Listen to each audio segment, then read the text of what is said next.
دا وطن افغانستان، د وطن تولید، د وطن افتخار. خپل وطن د جوړولو ټینګ سوګند خلم د پرمختګ نوي ګام. کندهار کې د وطن تولید، د وطن افتخار تر نامه لاندې درې ورځنی نندارتون راپیل شو. دغه نندارتون چې د لاسي صنایعو او نور وطني تولیداتو محصولات پکښې نندارې ته وړاندې کیږي، پکښې دولتي مسؤلینو او عامو هیوادوالو ګډون کړی و. د یاد نندارتون زیاته برخه د افغاني لاسي غالیو ننداره وه.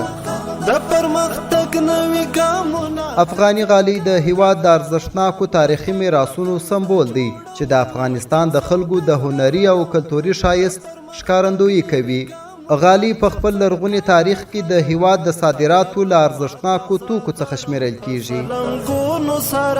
په لاس اوبدل سوي غالۍ په مختلفو شکلونو او ډیزاینونو سره لکه ترکمني، قزاقي، بامیاني، مزاري، خواجه روشني او ورېښمینې غالۍ د طبیعي رنګونو په لرلو سره په کابل، فاریاب، بلخ، کندوز، سرپل، بامیان او دایکنډي ولایتونو کې اوبدل کیږي.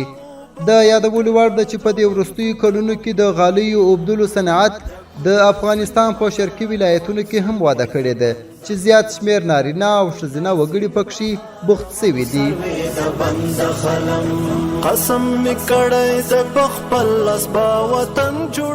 د غالۍ اوبدلو سکتور په افغانستان کې د کارموندنې تر ټولو لوی سکتور دی چې شاوخوا 1.2 میلیونه وګړي پکښې په کار کولو بوخت دي. افغاني غالۍ نه یوازې په هیواد کې دننه بلکې د نړۍ په ګوټ ګوټ کې خاص مینوال لري او له ډېر پخوا راهیسې زموږ لاسي غالۍ د نړۍ مختلفو هیوادونو ته صادریږي.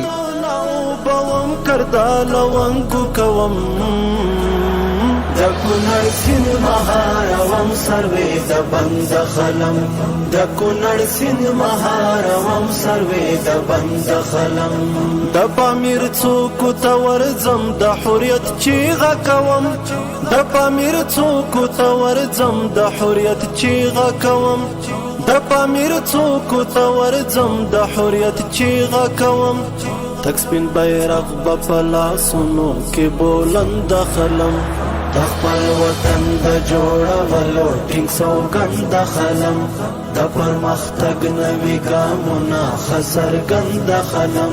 تږي دښتونه اوبوم کرداله ونګو کوم، د کونړ سیند مهاروم سروې د بند خلم، د کونړ سیند مهاروم